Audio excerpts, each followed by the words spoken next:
Un saludo muy especial a todos los que nos acompañan en esta audiencia, por supuesto a los miembros de la Comisión Séptima de la senadora Berenice Bedoya por organizar este espacio.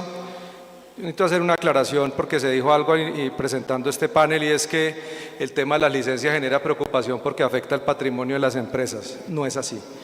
Las preocupaciones que tenemos muchos no es necesariamente por un tema de patrimonio, es por un tema de cómo se afecta el mercado laboral, y yo creo que en eso podemos profundizar el debate en el que estamos acá. Vea, el Instituto de Ciencia Política tenemos una herramienta que se llama el Indicador de Afinidad con la Libertad Económica, IALE, que midió el proyecto de ley como se aprobó en la plenaria de la Cámara de Representantes y obtuvo una afinidad muy baja con la libertad económica, es decir, una afinidad de apenas el 22%, lo que quiere decir que se afecta la libertad económica, la libertad de todos los colombianos.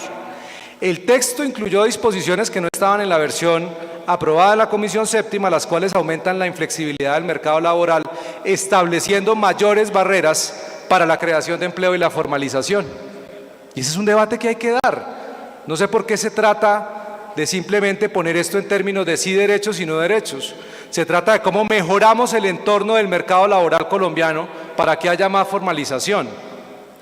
Y aquí es importante entonces hacer una reflexión, porque lo he escuchado en otras audiencias públicas y lo que acabamos de ver aún más ratifica la necesidad de conversar esto en términos del mercado laboral.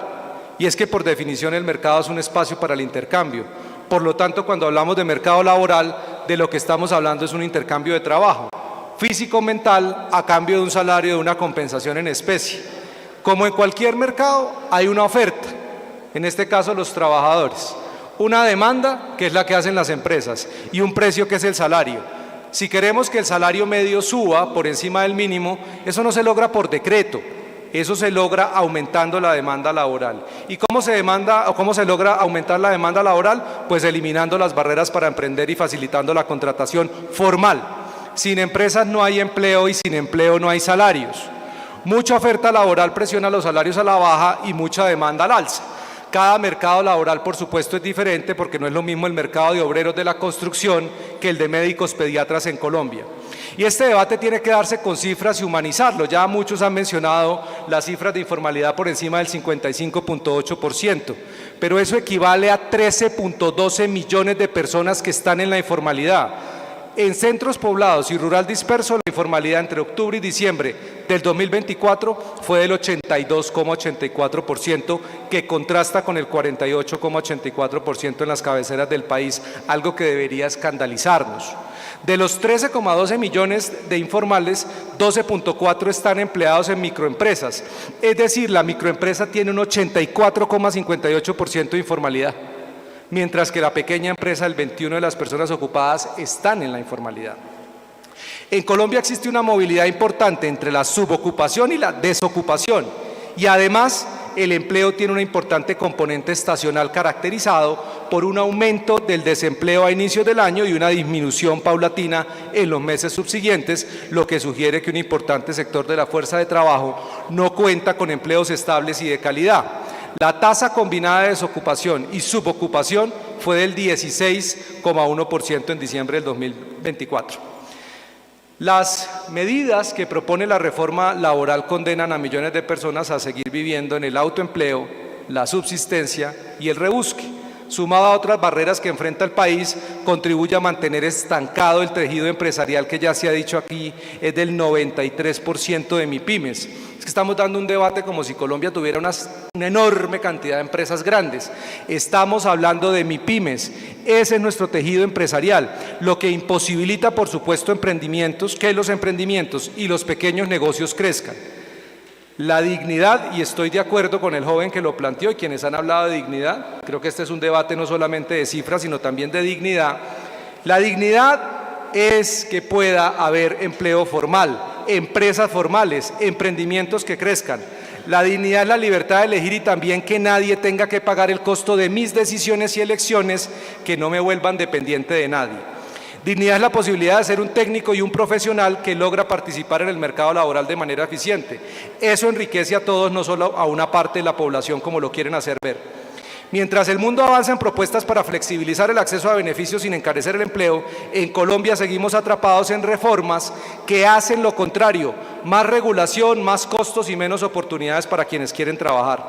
Necesitamos un modelo que proteja sin restringir, que incentive sin castigar y que entienda que el futuro del trabajo es la flexibilidad, no la rigidez. Precarización es tener que mantenerse en la informalidad y no encontrar un empleo. Necesitamos un modelo que proteja ese modelo que hemos venido construyendo en los últimos años. Este tipo de iniciativas, la de la flexibilización, es fundamental en un mundo laboral cada vez más dinámico, donde los modelos de trabajo tradicionales están perdiendo terreno frente a esquemas más flexibles. La rigidez de los sistemas laborales actuales limita la capacidad de los trabajadores independientes para acceder a beneficios sin perder la autonomía.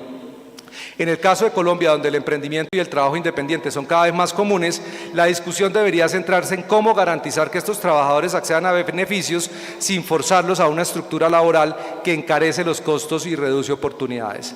Y a propósito, en tema de las licencias, yo creo que no es solamente el tema del artículo 18, es el de la licencia de paternidad. Es el de los 3 días hábiles para los trabajadores que contraigan matrimonio o declaren una unión marital de hecho. Es el del uso de la bicicleta. Es decir, una serie de licencias que lo que van a hacer es obstaculizar la operatividad de la empresa y aumentar los costos laborales. Eso es muy importante tenerlo en cuenta en este marco del debate de la reforma laboral. Y algo que tampoco se invitó acá, porque tampoco veo informales. No veo que las audiencias públicas inviten a los informales que tienen empresas informales y que no se pueden formalizar porque ya Colombia tiene un sistema rígido que impide la formalización, que no les permite encontrar un empleo formal ni contratar formalmente. No es lo mismo montar un restaurante en Bogotá que en Putumayo. Esa es la realidad del país, no es otra. Y aquí hay un elemento importante que no se ha dado, y con esto cierro, 2 elementos con los que termino.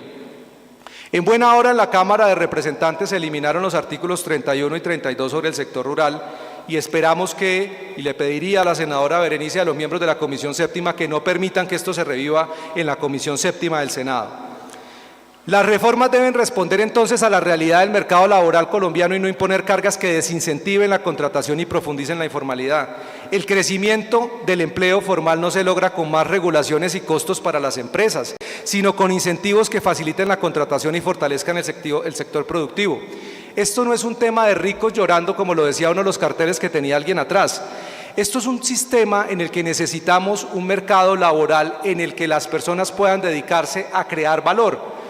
Es que los empresarios no se hacen ricos por la mano de obra de los trabajadores. Yo creo que desafortunado que nuestro sistema educativo no haya enseñado algo tan elemental.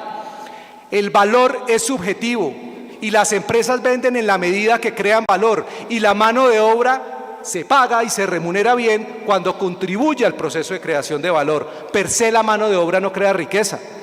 Es que los trabajadores, los consumidores no pagan por lo que costó hacer un producto, es por lo que subjetivamente lo valoran. En ese sentido, el mercado laboral debería generar los incentivos adecuados y no centrarnos en aumentar los costos y los desincentivos para la formalización. Muchas gracias.